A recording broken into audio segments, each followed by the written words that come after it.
Welcome to The Explainer.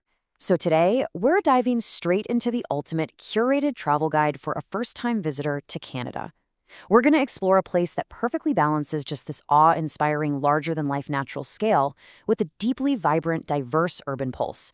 Whether you're hunting for untouched remote landscapes or bustling modern streets, consider this explainer your official roadmap. Let's get into it. To truly wrap our heads around Canada, we actually have to start with its name. It comes from the indigenous word Kanata, which literally translates to village or settlement.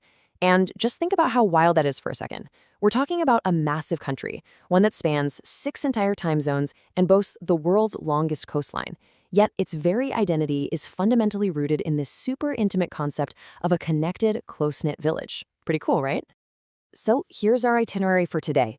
First, we'll hit some surprising facts about Canada, then head into the wild Rockies. Third, we'll uncover some deep history and hidden gems before driving the iconic Sea-to-Sky Highway. Finally, we'll wrap up the whole shebang by exploring Canada's major cities. All right, Section 1, Surprising Facts About Canada, Shattering Preconceptions. 2 million. Yep, you heard me right. That's the estimated number of lakes in Canada. To really put that into perspective, Canada actually has more lakes than the rest of the world combined. It's absolutely mind-blowing. Water is just a massive part of the country's DNA. But beyond this epic natural scale, the culture has its own fun quirks. Like, did you know that Canadians produce 71% of the world's maple syrup? And get this, they actually eat more donuts per capita than literally anyone else on the planet. So hey, if you got a serious sweet tooth, you're gonna feel right at home for sure. Now, here's where things get really interesting. Despite Canada being the second largest country in the world geographically, there's a huge stark contrast in where people actually live. A staggering 80% of the entire population lives within just 150 kilometers of the US border. 80%! That leaves the remaining 20% spread out over the vast, wild, remote north. It's this incredibly concentrated southern population living right on the edge of a massive, untamed frontier. Section 2, Into the Wild Rockies, Nature's Workshop. Okay, so if you're a first-time visitor chasing waterfalls, you've got some wildly contrasting choices here. Tucked away in British Columbia is Helmkin Falls. It's this intimate, off-the-beaten-path cascade dropping 141 meters. It was carved right through volcanic rock by ancient glaciers around 200,000 years ago. It's incredibly quiet and serene. But then, contrast that with the world-famous Niagara Falls. Niagara is all about sheer thunderous power, literally pouring over 3,000 tons of water per second. It's a total spectacle. It was a pioneer of hydroelectric power back in the late 1800s, and long before it became the massive tourist hotspot it is today, it was deeply revered as a sacred place by indigenous peoples, especially the Iroquois. As you keep wandering off the beaten path out in the Rockies, you might just stumble into Yoho National Park. And the name Yoho actually comes from a Cree word meaning awe and wonder. I love that. The big takeaway here is that this beautiful indigenous word isn't just some label slapped on a map. It perfectly captures that very visceral, jaw-dropping feeling of exploring the park's dramatic cliffs, its towering waterfalls, and just the peaceful solitude of such an ancient landscape. Moving right along to Section 3, History and Hidden Gems, Deep Time.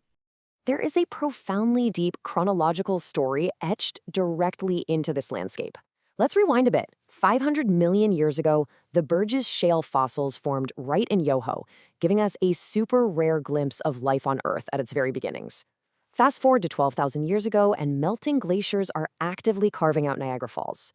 Jump to just 1,000 years ago, and Norse Viking explorers are settling at Lons O'Meadows, Meadows, up in Newfoundland, which is actually the only confirmed Viking settlement in North America. And then, in 1885, Banff was established as Canada's first national park to kickstart tourism. So from ancient Earth beginnings to Viking explorers, history is literally underfoot everywhere you step. And Canada's geographical diversity, it completely challenges everything you might expect. Like, did you know Canada has a Mediterranean-like climate? Yeah, the Okanagan Valley is this renowned wine region full of rolling vineyards. Or you can travel to Alberta's Badlands, an almost otherworldly, surreal landscape absolutely packed with ancient dinosaur fossils.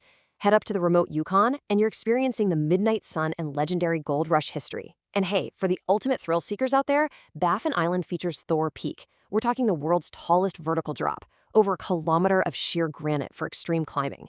No way I'm doing that, but it is incredible. Section 4, The Sea-to-Sky Highway, An Upward Journey. This iconic road trip physically bridges the calm ocean right up to the rugged mountain peaks, and it is an absolute must-do. If you're mapping out your visit, let's just take this step by step. Step 1 kicks off at Horseshoe Bay, which is a quiet, super picturesque coastal start with nice, calm waters. Then, Step 2 winds north up to Squamish. This place is known as the outdoor recreation capital, and it features this massive 700-meter granite monolith called the Stallamiss Chief, right alongside the towering Shannon Falls. Finally, Step 3 climbs up into Whistler and Garibaldi Provincial Park. Here, the scenery dynamically shifts. Suddenly, you're surrounded by alpine meadows and the striking turquoise waters of the Joffre Lakes, vibrantly colored by glacial silt. It is a breathtaking upward journey, both physically and visually. Section 5, Exploring Canada's Major Cities, the Urban Pulse. Now, remembering that earlier chart, the cities are where 80% of the population actually lives, and it's likely where your trip will either begin or end. Each urban center offers a totally different vibe for a first-time visitor. Vancouver? It seamlessly integrates nature right into city life. You can literally cycle the Stanley Park seawall with mountains in the background. Toronto is incredibly diverse, energetic, and ambitious, perfectly symbolized by the CN Tower. Over in Ottawa, the capital, it's historic but very playful. Parliament Hill stands tall, while the Rideau Canal transforms into a giant skating rink in the winter. Then you have Montreal, offering a vibrant, effortless blend of French and English influences. You see it everywhere, from the cobblestones of Old Montreal all the way up to Mount Royal. And Quebec City? Honestly, it's like a beautifully preserved European fairy tale right in North America, crowned by the grand Chateau Frontenac. So what does this all mean? The crucial takeaway here is this central idea. Canada's contrasts are part of its wonder. This boundless blend of untamed wilderness on one side and cultivated modernity on the other is exactly what makes the country so magnetic.